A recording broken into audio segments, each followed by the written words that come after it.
All right, I'm going to get started. Hi, everyone. I'm Whitney Drake. I'm an alum of the IMC program and an adjunct. I also work for a small auto company in Detroit, so I'm happy to be here. We're going to talk about the future of marketing communications. I'm the moderator. And today we have Leo, Hugo, Jessica, and Nathan. And I'm hoping that you guys got to catch some of their panels today because they were fantastic. I'm going to have each of them start with a little bit on what they think the future of integrated marketing is. Just a few sentences. And then we'll go into some questions if you guys have them, so be thinking about it. And then we have some stage questions. So anyone want to take the plunge? I will. Cool. So I've been thinking about this since I was asked about the future of marketing. And statistically speaking, the U.S. Census says that the minority group that will be approaching will be non-Hispanic whites. So the future of marketing is going to be very skewed differently. General market will not be addressing marketing tactics, strategies, the way that they have been. With the browning of America, it will be more of a lifestyle-driven marketing. It will not be silos based upon race. It will be based upon interest. It will be based upon commonalities that we all have. It will be less divided. And it will also be more authentic because we will not be able to mass produce and put out things and have a catch-all type of mentality. Those are my thoughts. Thank you. Who wants to go next? And hopefully, since you said the brownie, with a lot of flavor and all that. Yeah, I like that. Yeah, I like it. How do you follow that answer? Yeah. Like, Drop the mic. yeah. I also think it'll be a lot more nuanced, niche, customized, in the moment, relevance to the micro communities as well as bigger communities, because technology, digital, time, people allow us to focus and get engaged in a much more specific manner than ever before, and it continues to go down that path. Great. I agree to that too. And to add to that, I think we're also just going to be supported with technology, AI complementing, enabling us to be able to do this, target the right amount of people at the right times. And whether that's going to be AI that's going to be replacing us or not, who knows how far that's going to be, but it's definitely going to be complementary and supplementary, helping marketers, helping anyone in corporate communications, so on PR, make better decisions and being able to make what you're saying happen in reality. From a creative... Last is always tough. Sure, right. Well, I'm going to get tactical. I'm creative director for an agency that works with AT&T, and personalization is a key word we hear all the time.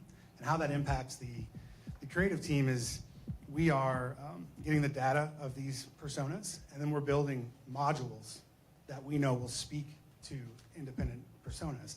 So it becomes it almost takes some of the creative, we're trying to figure out how to keep the creativity in personalization, because it's with the size of AT&T, we're cranking out so much content so quickly that we have to do it from a component standpoint. So personalization for my creative team is very scary. We don't want to lose our creative voice in the process. Great. Those are awesome answers that complemented each other and I think tied our whole integrate together. So way to go. Does anyone in the audience have a question?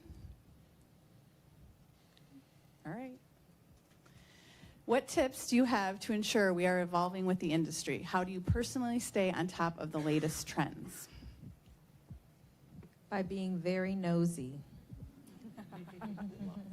Yes, there's an opportunity on all social media where people are being very authentic, they're telling their story, and the way that you stay on trend is to read where people are going, what are they interested in. Being very in tune with who your target audience is. If it is Hispanics, then you are delving into the lifestyle of a Hispanic person and reading the blogs, becoming very intimate with them. That is the only way that you can stay on trend and especially target people, because we change, we're not the same. So in order to evolve, you have to evolve with the people who you are trying to attract. If I can add on that too, I think research and insights continues to play an important role. The more we learn, the more we understand who we're targeting and why we're targeting, the better then we can stay ahead and be engaged and be on trend with what's going on. And a little side note to that too, the more you know your audience and then you know yourself, the less you're compelled to try to do every single fad that's coming down the pike. You can pick and choose what's appropriate for you and your audience. That's a really good way of thinking of things. One of the things that I'd add on is confirmation bias is probably the most dangerous thing that could happen in any industry. So challenge your beliefs, make sure that you're looking at opposing views and actually accepting them and seeing how they work for you. Because if you're doing the same thing everyone else is doing and it doesn't fit your brand, like you mentioned, you're really not gonna be staying on trend. And also you don't want to just stay on trend, you wanna be ahead of the trend. And if you're following what everyone else is doing and not challenging the status quo of what you're thinking, you're going to fall behind the trends. I like that really quick. Be the tip of the spear and not the shaft of the spear. You got it. Get everyone else trying Everyone to do else what could you're just doing. follow, yeah. I was just going to add, I also purposely follow a lot of things in the social space that my personal beliefs don't align with, so I know what is happening, and so it's a great way to tap into everything you said. I try to read a lot of science fiction. And just in the sense of, keeping the creative juices flowing. How many of you are going to get the TikTok phone? TikTok, the social media app? What is that? The app? TikTok Yeah. is an app, right? So they just announced they're coming out with their own phone. So staying on top of the platforms. What are people using to talk? My 12-year-old is all about TikTok right now. Yeah. It's sing in front of it or something like that. I don't know. So trying to stay on top of those platforms that people use to communicate, tip of the spear type of thing, yeah. Yeah, I'll add to that real quick. So if you heard me talk already, or any of my talks, I talk a lot about my pug Truth, right? It's fun, but actually I use her to test a lot of different things. Like clients are not always gonna let me try the newest thing. So I go on her account, she has a business account, I'm like, let me try this new feature that came out. Let me go on TikTok, and things like that. So like having a little passion project where you could just do anything and everything you want, so you can actually feel it tangibly, I think changes everything. Yeah, great, thank you. All right, anyone in the audience have a question? I want to make sure you guys get the chance. Explain TikTok. Is anyone a TikTok expert? Go ahead. So personalization and super segmented audiences are great and obviously ideal, but many people don't have the resources. Many people in certain are in marketing shops one within their organization or company. So how do you reconcile that with the need to constantly be pushing out personalized content perfect for specific audiences, especially in something that's not necessarily niche? It's not always about having to pay for a high-cost tool or a resource database. All of us have the ability to gather focus groups together, to go out into your marketplace, to interact with people. I mentioned yesterday I like to sit at the airport and watch people walk by because I get to see how people are engaging and interacting and the kinds of things that I might want to be involved in. So I've had the fortune of working at places with big budgets, with full research teams, and I've been a shop of one as well. My boss never told me that my goals were lower because I was by myself or I had $1 million. I always had to meet the goal. So it's innovation in terms of how you think. And as marketers, this is our biggest research tool that we have is our brains. I like that. And I'm not a super fan of this phrase, but it does come into play here, like genius steals, and technology will help you. So when I worked internationally with a lot of different brands, we'd have local markets that would be competing against each other. And like, oh, I don't have time, I don't know how to do this, I don't know how to do that. But maybe Peru could see what Colombia is doing, and if that's working out really well, and using technology, they could easily repurpose a post, they could see and get inspiration from there, and being able to do it. So technology is gonna help you be more efficient, scale, and also analyze what might be working for someone else in your segment, in your region, in your vertical, whatever it may be. Just do what they're doing. I would say that I've worked for small shops and had the unenviable job of trying to control thought leadership. Like, it's going to be your job to try and help those people understand the changes that are happening in marketing, and just keep negotiating and navigating those relationships and helping them understand this is what we need to do, why we need to do it, and just keep pressing into that. Go ahead. Talk a little bit more about personalization.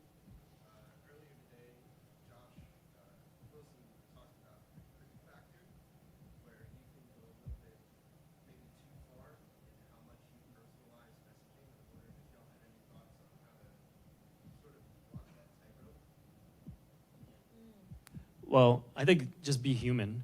If it's going to creep you out, it's probably going to creep out someone else, right? Like, if it's going to bother you or if it's going to feel spammy to you, guess what? It's probably going to feel spammy to someone else. So just be in tune with that and follow your gut. I think AI is adjusting too. So right now we're over correcting, and we'll get to a point that we'll learn and we'll get better, and it'll switch back a little bit, hopefully further back, so it's not as creepy. I personally hate it when I talk to my friends on Facebook who says it doesn't listen, throws up an ad that looks exactly like what I was just talking about. Hate it. But I also love it because I'm a marketer. I'm like, yay. So it'll adjust. Did anybody else get IBM ads on their Instagram account yesterday? Because I did. Like they have this giant feed. I'm like, I don't want to see any more IBM.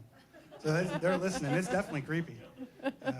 If you don't have rules, you should make them. Insist that we have clear guardrails, and it's a living thing. So you'll, as he said, you'll adjust over time. But Yeah, if there's not privacy in where you work, then you need to probably consider developing some post guide rails for what privacy means. How often do you make a post, either for a client or personally, and then realize it was creepy or you had second chances and you took it down? How often? Never. You stand by. Well, it's because before I post, I don't post haphazardly. So it's a part of a bigger picture that has been thought out and planned the week prior on what we were going to do. It was approved. It's gone through a vetting process. So regardless of what I'm thinking about at that time when I'm reading it, it's fine. And even personally, because I'm a brand. We all are a brand.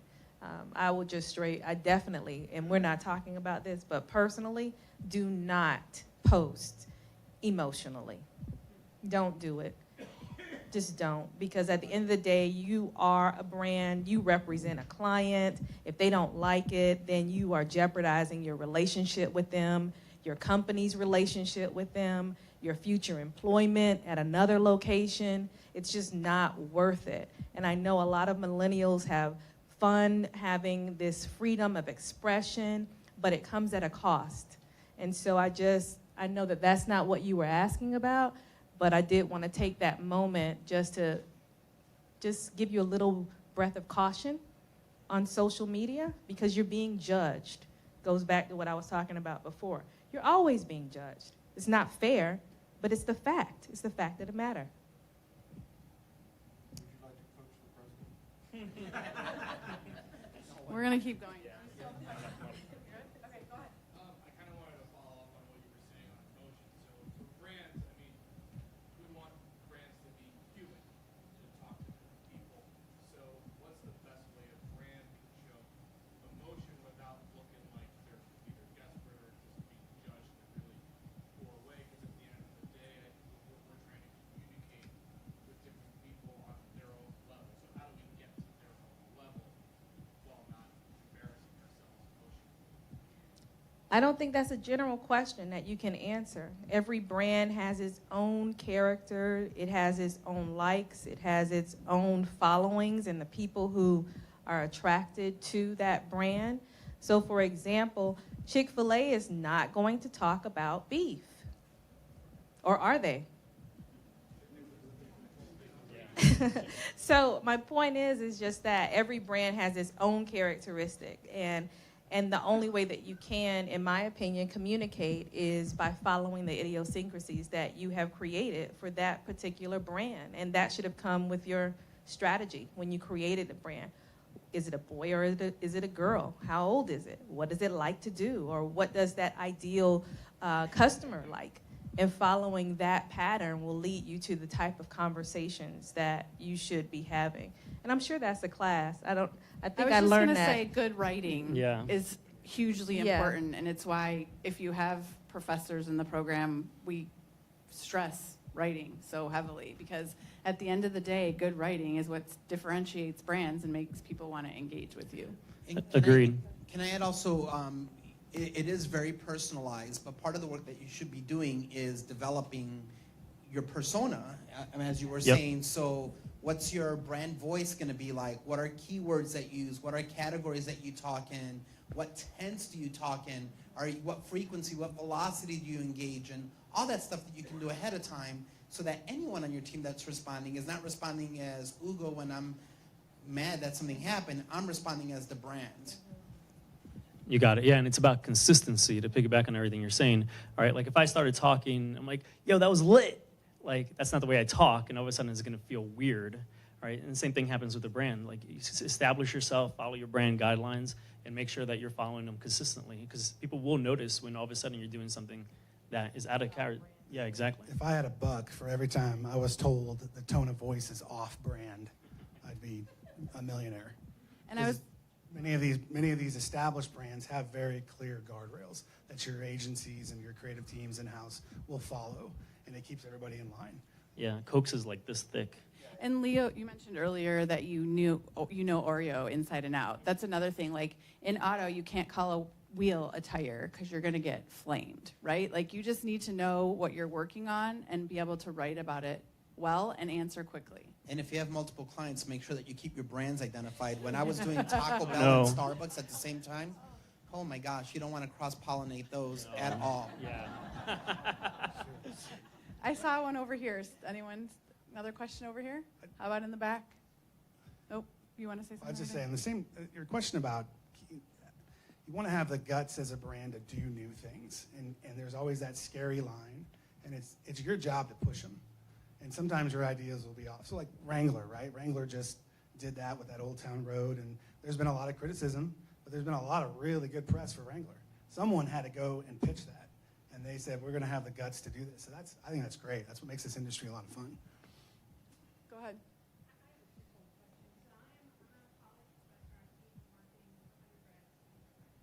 Hang on. We can't hear you. Sorry. I'm giving you my money. Now this feels like the Oprah Winfrey Show. I love it. Do I get a car when it was? Well, ask Oprah. So I'm a college professor. I teach undergraduate marketing students. And my first question is, if you were to give one piece of advice to these Gen Z college students for entering into the marketing industry, and ensuring, that they stay involved and everything, what would that be? And number two, before you answer, is it okay if I do it live on Twitter, their answers? So Yes. Because they don't believe me. Yeah. Tweet. Yeah. And I'll tweet your answer live. Awesome. Would that be cool? That works for me. Take me a second. I could jump on this one first. Hang on. She needs a second. Oh. We're going to live stream. Oh, live streaming. Yeah. Is my hair okay? Wait. Yeah. Let me get fully on brand. Yeah. I like it.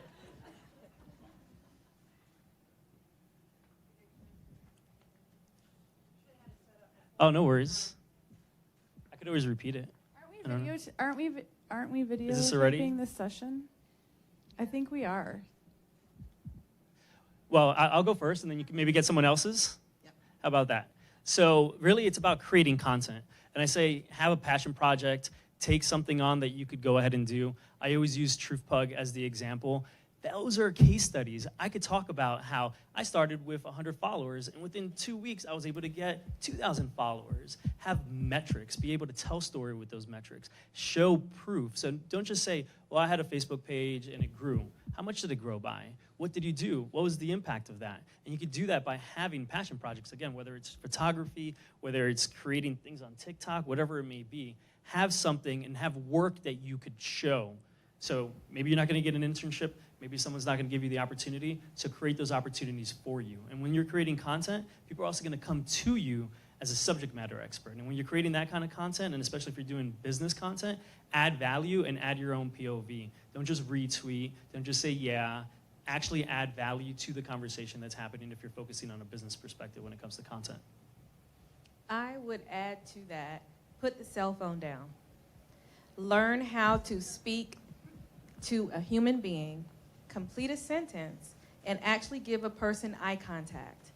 It will be the biggest difference between you and your peers because most of you do not have social skills. And it shows Bam. when you go to get a job and you don't get hired, and it's because you're a great writer, but you cannot remove the humanity factor of life. We're human beings. We want to interact. We want to talk. We want to smile. We want to agree. We want to nod. We want to disagree. And you cannot just vent all of that on social media without being able to vocalize it.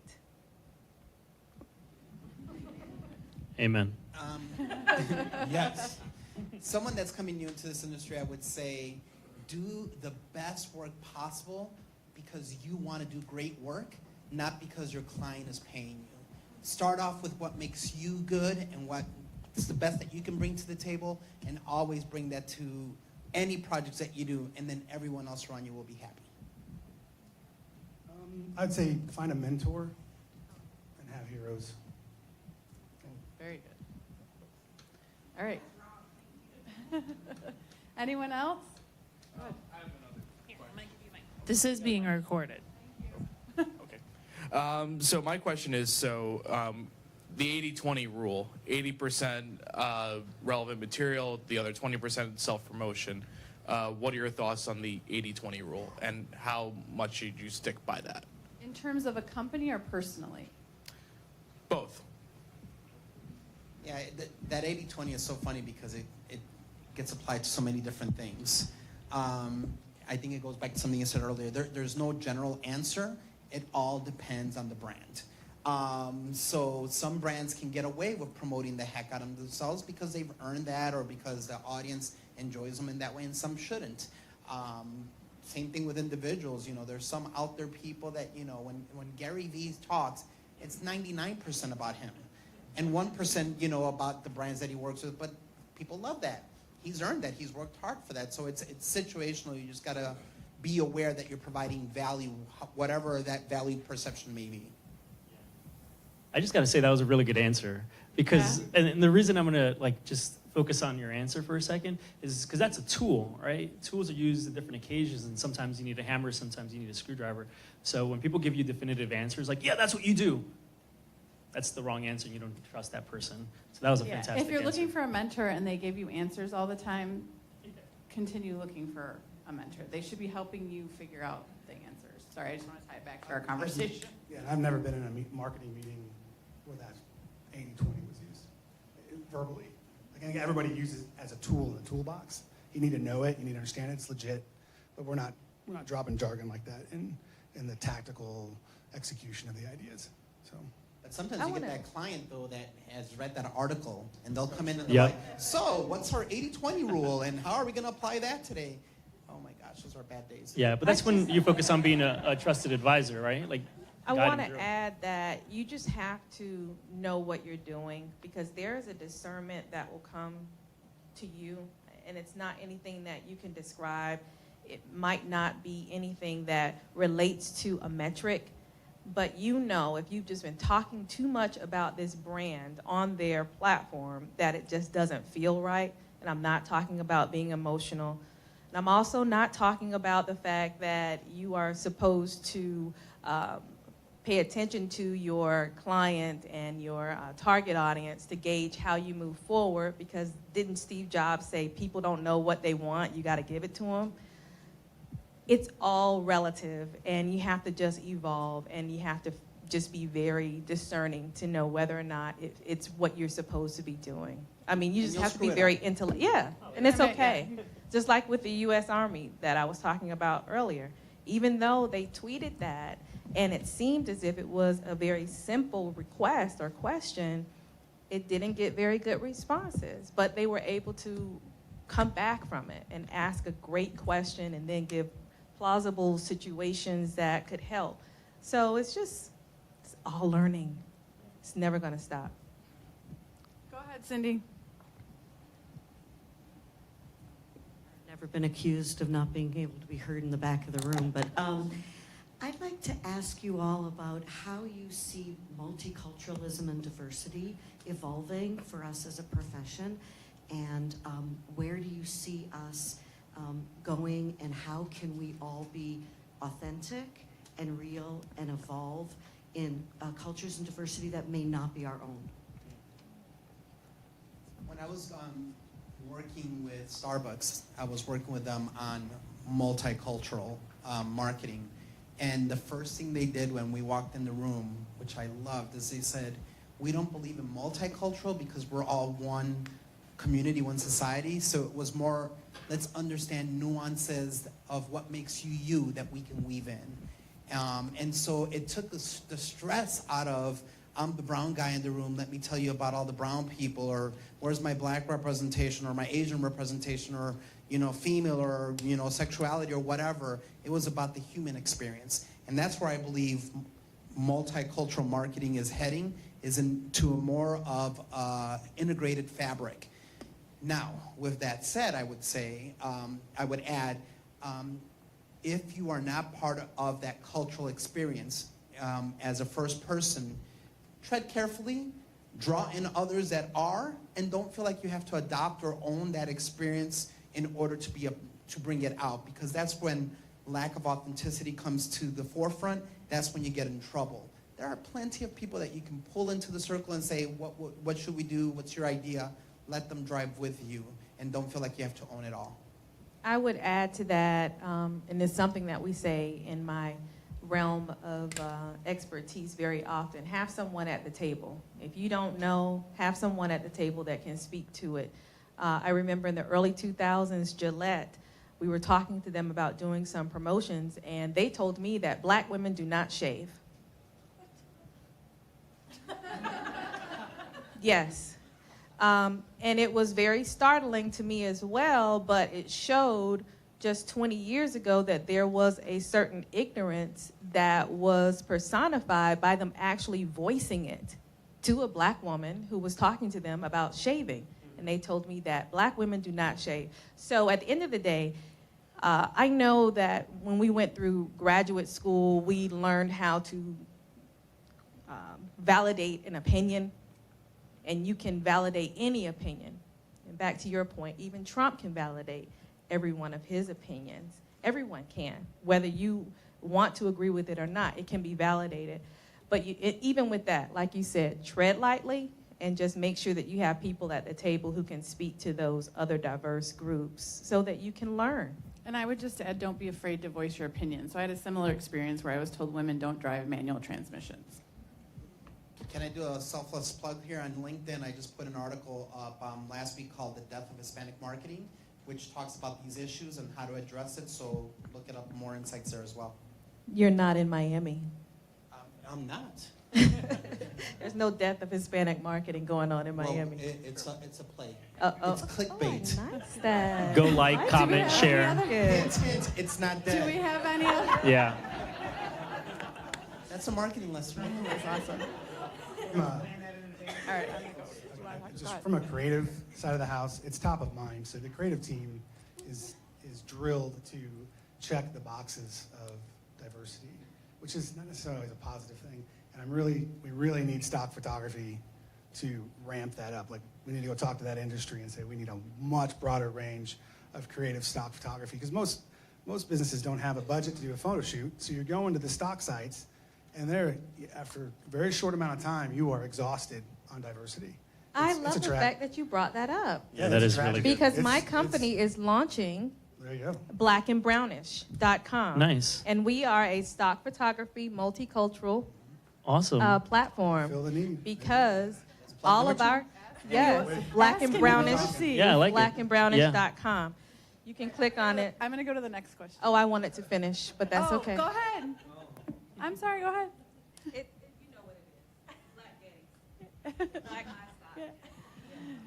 All right, how do you bring integrated marketing into your strategy or the work? So how do you bring traditional advertising, communications, issue management into the work that you guys do? Yeah, this is very tactical, but just have all the same people in the room. Let's talk, let's communicate, let's not have silos. Like, I still work with clients, or in my own experience personally, where you have like the traditional person not talking to the digital person, not talking to the lead demand gen person. I'm like, wait, what? Like, you guys sit next to each other. Don't you guys have lunch together or something? Like, go hang out, go talk, be part of each other's lives, see what you guys are doing. Don't just come at the end.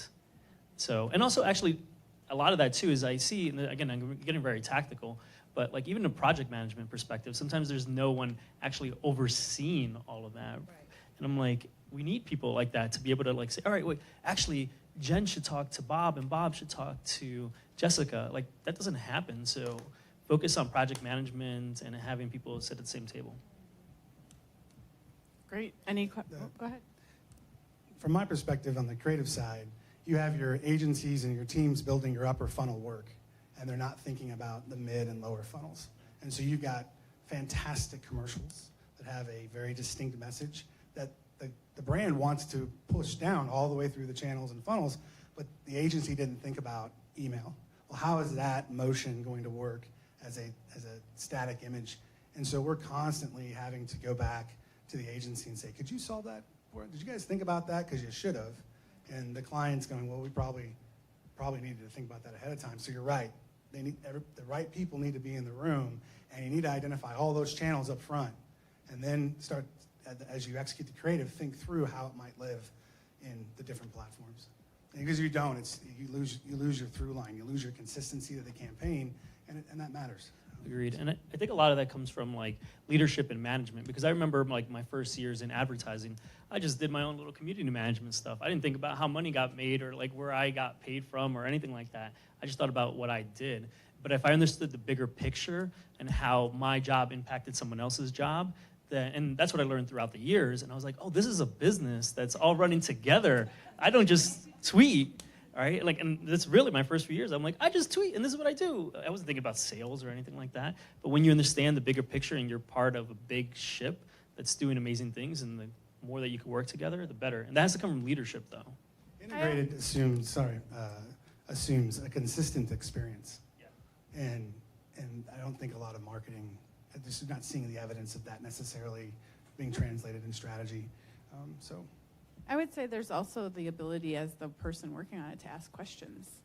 If you've gone through this program or you've taken integrated classes, you know that your piece isn't the only piece of the bigger puzzle. So feel free to ask. And we as leaders need to do a better job of making sure people understand the big picture. But when people ask, it invokes whole new conversations and thought processes. Don't be afraid to ask.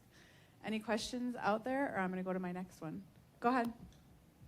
Hi, I'd like to ask one slightly different direction, but I'm curious what this panel thinks about what AI and personal assistants are going to do to the future of search and or social media. I think in the last presentation, someone said there was something on the screen or something about some of the jobs are going to go away because of AI. I'm glad. I have done so much manual research in my career. I'm glad I don't have to do the nuance. What doesn't go away is the creativity and the strategic thinking and the ability to put it all together. So if AI is going to make it easier for me in 20 minutes to get an assessment of what's going on and then be able to work on that, more power to that AI. Amen. Yeah, I agree to that. I think even from a humanity perspective, AI is going to be able to do the things that we don't want to do, the things that we shouldn't be focused on as humans, so we can have a better human experience. We create more art, connect more, have more FaceTime, right? Because we don't have to worry about doing the menial things. Like even if you think about CPGs are fantastic pieces of technology. Before, people had to go make bread.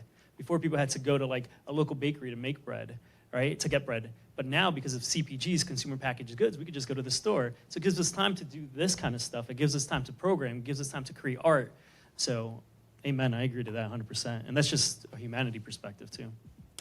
I'll just add a little counterpoint. I think I agree with everything that's being said, but I think as integrated marketers, we also have the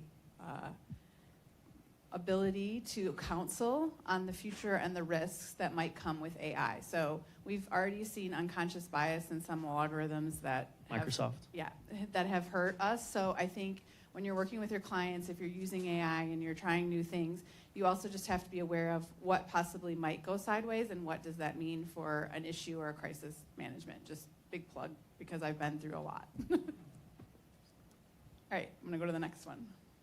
We hear the term data-driven marketing all the time. What does it really mean? You know, I'm part of this panel, online panel community. It's called Currents. Is anyone familiar with Current or heard of it? Look it up. It's a really, it's an online community of market leaders and they talk about single subject discussions. And we went through an 8-week discussion on data-driven marketing, and it was fascinating because there's so much nuance to what that means. In essence, what I took away and what I still believe to be true is we need to understand whatever. We just need to understand in order to be better at what we do. So the opportunity, the ability as marketers to have research, and not only the research, but to be able then to derive insights out of that research is a key skill that I fear is going away because we rely too much on the computer to spit something out. But how do you grab all the data and then be able to parse it and figure out what does that mean and then be able to apply it? So when I look at that data-driven marketing, to me, it's a starting point for what the rest of the marketing experience should be. I think Joshua's presentation earlier today was a great example of data-driven marketing. From a creative perspective, it's a little scary. You're going to take away my ability to come up with that really crazy, dumb idea that there's no reason for it other than to be, it's just awesome.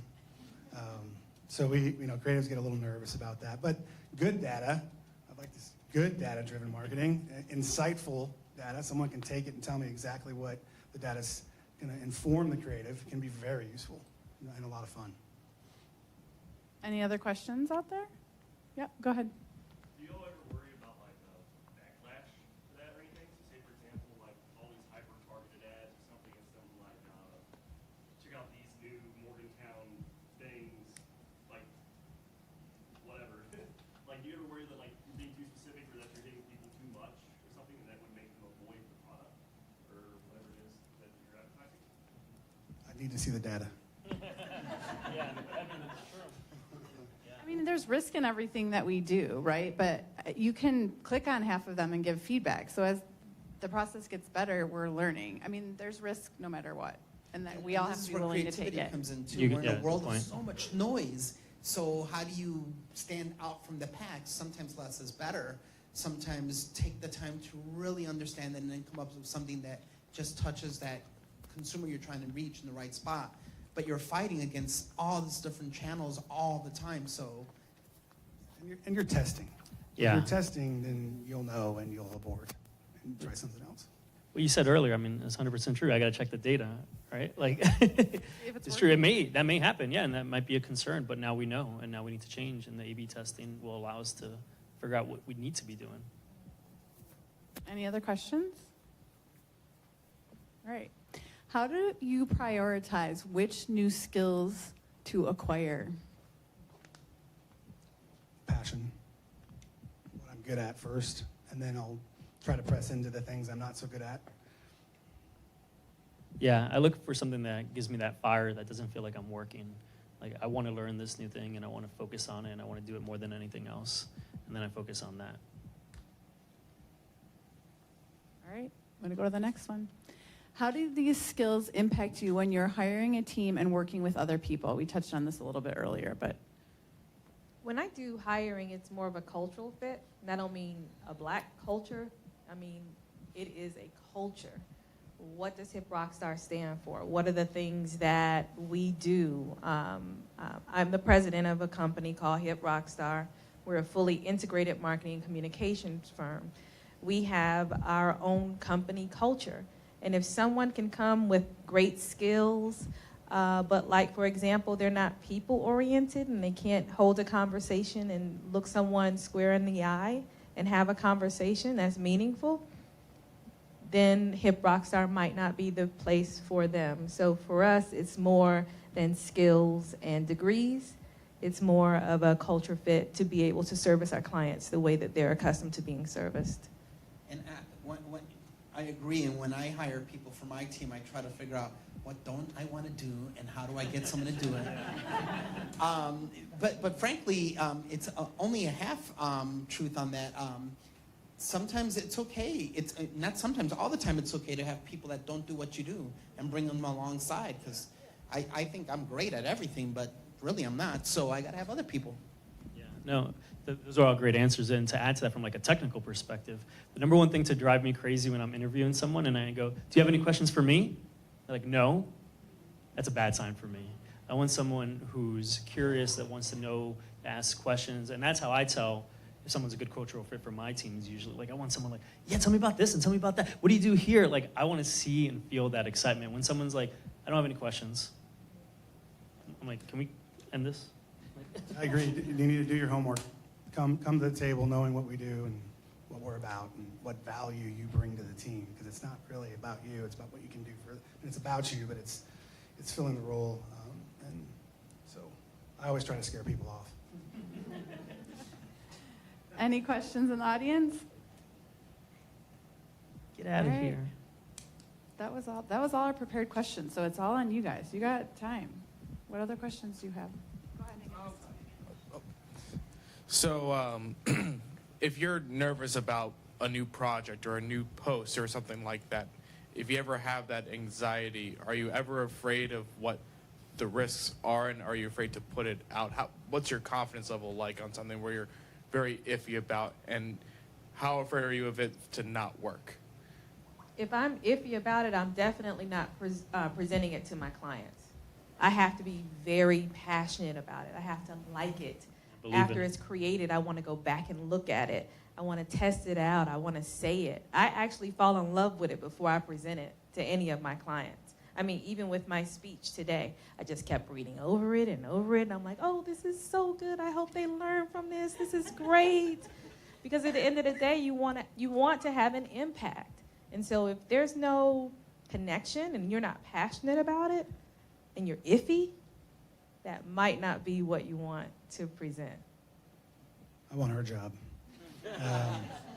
In our role, we're cranking creative all the time, and you're not going to have passion for everything. And so you always feel worse if you didn't raise your hand.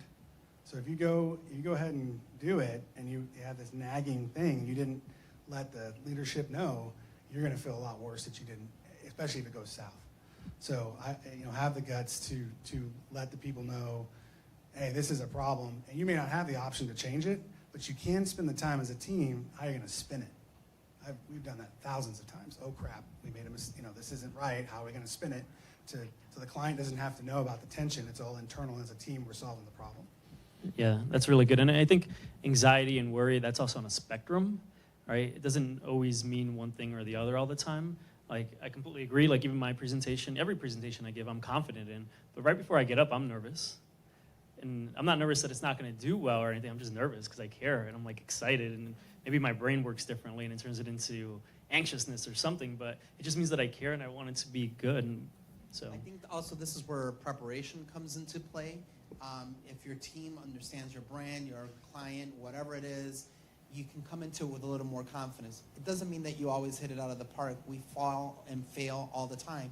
And failures are good. You learn and you get new insights, and as long as you get back up and figure it out, just make sure you don't impact the bottom line of the stock too much. Yeah, I would also say that you have to separate, is the anxiety personal or is the anxiety about the work? So we have a lot of junior folks who are more introverted than maybe a lot of integrated marketing professionals might have been in the past. And so we've talked a lot about doing improv and being able to just kind of roll with it so that you personally are more comfortable presenting your ideas or speaking up if you're worried. So that's a tip that quite a few young people in our organization have been trying. Let me close by adding that when you asked the question originally, I was understanding it as in what I think would be best for the client. So if I don't think it's best for the client, and I'm feeling iffy about that, then I'm not going to present it. Me being passionate about something that I present does not mean that the client loves it. So that's two different things. There have been many things that I've loved and they don't. And then I have to go ahead and take their feedback and integrate it in the best way that I know that the customer can receive it, which is a completely different thing in my mind. And that's not what you asked. But I just wanted to make sure I was clear. And then the other way I heard your answer, your question being answered, was in presentation, whether or not you get nervous when presenting a project or a solution for a client. I'm always nervous, always. But I love the fear. I'm just kind of crazy like that. Yeah, use it. Because if I'm afraid, I go for it like 150% more. I'm like, I'm not going to be fearful of anything, even when I am being fearful. Makes no sense, but that's just how I'm made. So hopefully one of those 4 answers answered your question. Any other questions? So, two-part question. Have you ever said no to a client, and everyone's nodding, and then have you ever or ever deal with a client that it's a topic that's difficult to, present it in a marketing way, and I'd like to hear those examples. From everybody. Yeah. I could jump in. We were talking about this actually earlier. I've never really said no to a client. I kind of have a rule where I will tell you twice, and I will have it in writing, and I will make sure that you understand everything and why I'm presenting this idea and why this is the best route. And of course, there's spectrum. Like if they want me to do some crazy stuff, of course I can say no. But like generally speaking on my everyday business, I'll tell them once, I'll be like, listen, I don't agree. The second time I'll tell them, I don't agree. The third time, I'm like, all right, how can we figure this out and make it the very best? Because looking at it straight from a business perspective, I'm a business owner, I run my own business too. I need to make money too, and I want to create good projects and all that, but I'm always balancing both. I'm like, all right, let's do this. I'm going to help you do it the very best you possibly can. Because at the end of the day, I could lose that client. And that's a decision that you can make, whether you want to lose that client and that's good for you or not. But generally speaking, I'll go forward and say, all right, well, you wanted this. Because I've seen people say no and be so difficult that then all of a sudden they lose that business anyway. Yeah, you have to be okay with what happens with the client, for sure. To me, one of those metrics is my integrity and the integrity of my company and my team. Several years back, we were invited to come out to a client's headquarters. We had just finished presenting the whole annual strategy, and they wanted to give us feedback. Within their feedback, they were crazy, and they wanted to go a completely different direction that didn't make sense for anyone. That wasn't the problem, because you can always work out with that. The problem was that they wanted to hold us accountable to their strategy, even though their strategy was not vetted with anything. So we had this discussion, this debate, and all of a sudden the CEO of the company comes out and sits down, and he's like, you guys are going to have to sign the contract today based on our new strategy, and that's all you're going to do. So I was the head of the creative team, and I turned to my president who was with me, and we both turned back and we said, if that's the case, we resign your account. And we resigned that account. Multi-million dollars. We just walked out because we weren't going to put up our integrity of our company, of who we were, just for money. For us, it is about that brand recognition. If at the end of the day, what you're asking us to do just does not align with what we want, then I'll just turn away from it.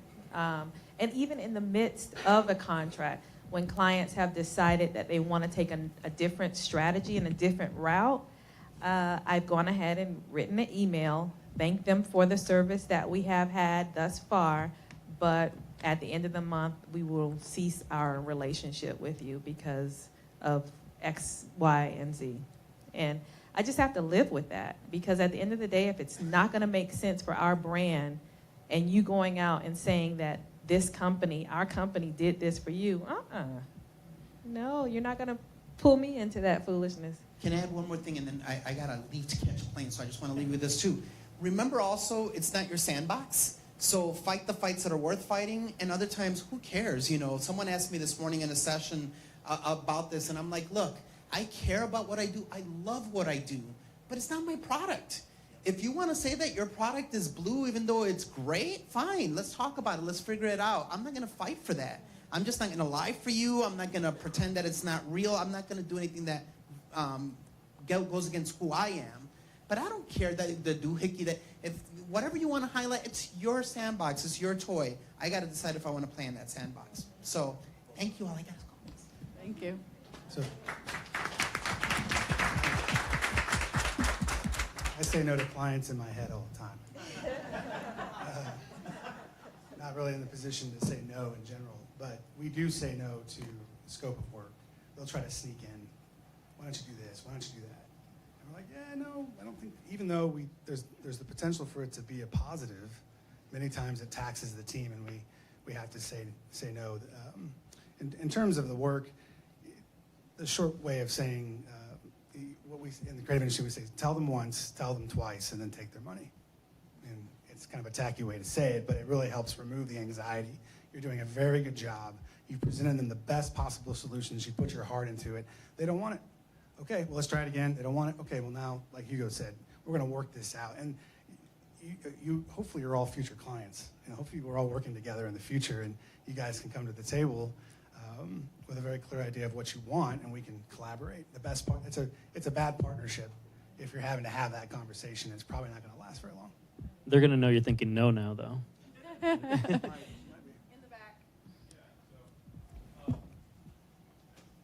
Thank you guys for participating. It's been an excellent panel. I had a general question about the agency-client relationship. So obviously, every client is unique and demands are unique, but over time, you can see trends. Where do you see the trends going forward between that client and agency relationship, and how are you guys planning for those trends?